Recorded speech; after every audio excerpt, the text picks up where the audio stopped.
Hi, I'm Dr. Nancy Messonnier from CDC. As of this morning, March 14th, CDC reported more than 2,000 cases of COVID-19 and 50 deaths from 49 states and District of Columbia. Today, I want to talk to you about what you should do if you have symptoms. Now, some of this depends on what's going on locally, so please pay attention to your local situation. The first thing to know, though, is most people are going to get exposed to COVID-19, and many people will get sick. But the majority of people will recover with only mild illness.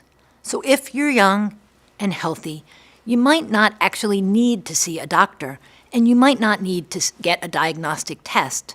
There actually isn't a specific treatment for COVID-19, so you really might be able to ride this out at home. If you are older or have underlying illnesses, you need to contact your healthcare provider who can give you specific advice about what you should do.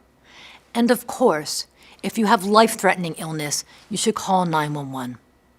It's really important that we protect those who are most vulnerable to COVID-19, and that's older adults and people with underlying illnesses. We need to work together to protect ourselves, our families, and our communities.